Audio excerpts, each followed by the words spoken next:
सोचो एक ऐसा आदमी जो मौत को इतनी बार हरा चुका हो कि अब उसके चेहरे पर डर नाम की कोई चीज ही बाकी न रही हो। एक ऐसा इंसान जिसके लिए जंग खत्म हो सकती है, लेकिन उसके अंदर जलने वाली आग कभी खत्म नहीं होती। और अब वो वापस आ चुका है। इस बार सोना बचाने के लिए नहीं, इस बार वो अपनी जिंदगी का सबसे खूनी हिसाब बराबर करने आया है। यह है सिसु रोड टू रिवेंज की कहानी। और यकीन मानो, ये सिर्फ एक फिल्म नहीं लगती। ये एक ऐसा डरावना सपना लगता है जो धीरे धीरे तुम्हारे दिमाग के अंदर उतरने लगता है। बर्फ से ढकी हुई जमीन पर एक पुराना ट्रक धीरे धीरे चल रहा होता है। आसपास सिर्फ सन्नाटा होता है। ना कोई आवाज, ना कोई शहर, ना कोई इंसान।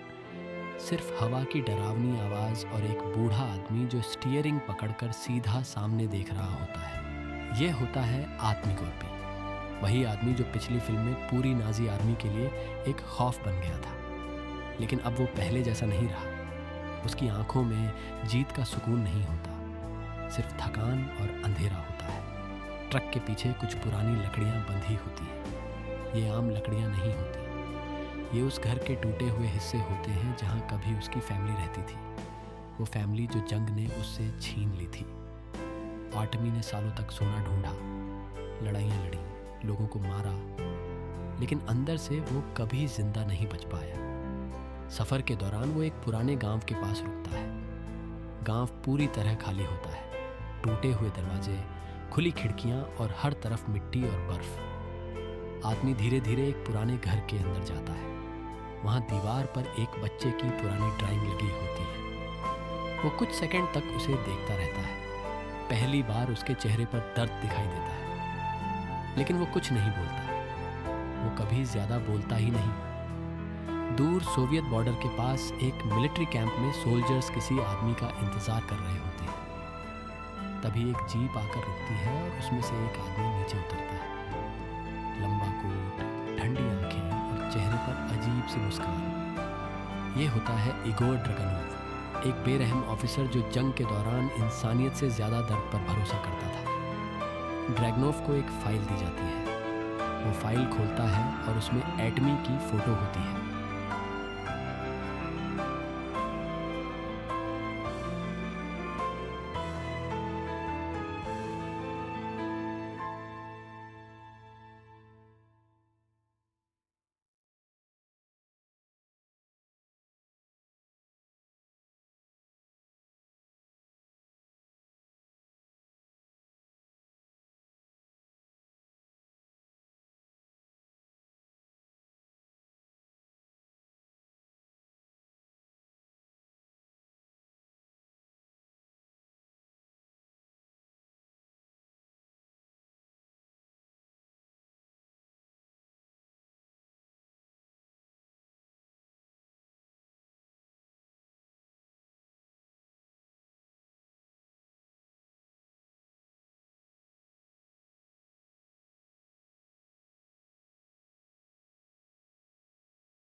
बर्फ और तेज गिरने लगती है और हवा इतनी ठंडी हो जाती है कि सांस लेना मुश्किल लगने लगता है।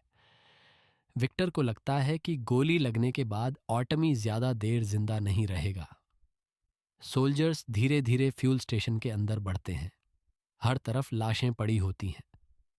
कोई दीवार के पास गिरा होता है, कोई काउंटर के नीचे। खून बर्फ के साथ मिलकर डरावना मंजर बना रहा होता है।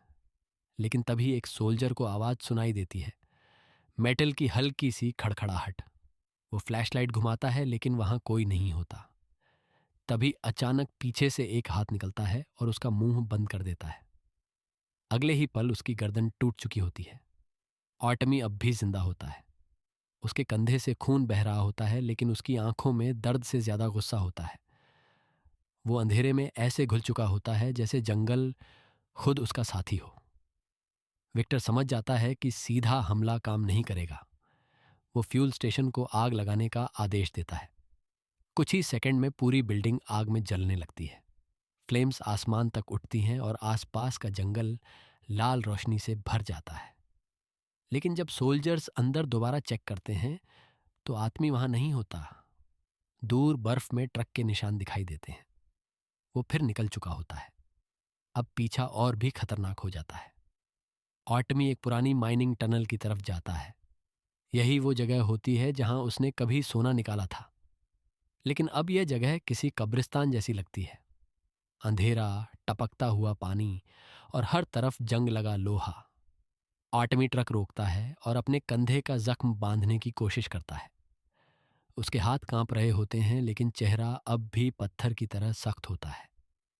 तभी उसे एक पुरानी फोटो मिलती है, उसकी पत्नी और बेटी की फोटो। वो कुछ देर तक उसे देखता रहता है और पहली बार उसकी आंखों में आंसू चमकते हैं। लेकिन वो आंसू ज्यादा देर नहीं टिकते, क्योंकि टनल के बाहर इंजन्स की आवाज गूंजने लगती है।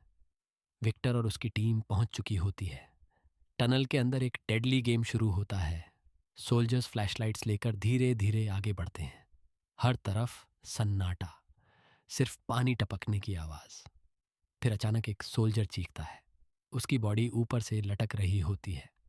अगले ही पल लाइट्स बंद हो जाती हैं और फिर सिर्फ गोलियों की आवाज। आदमी टनल के हर कोने का इस्तेमाल कर रहा होता है, कभी ऊपर से हमला, कभी अंधेरे से।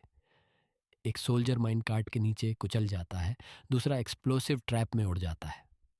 टनल अब जंग का मैदान बन चुकी होती है।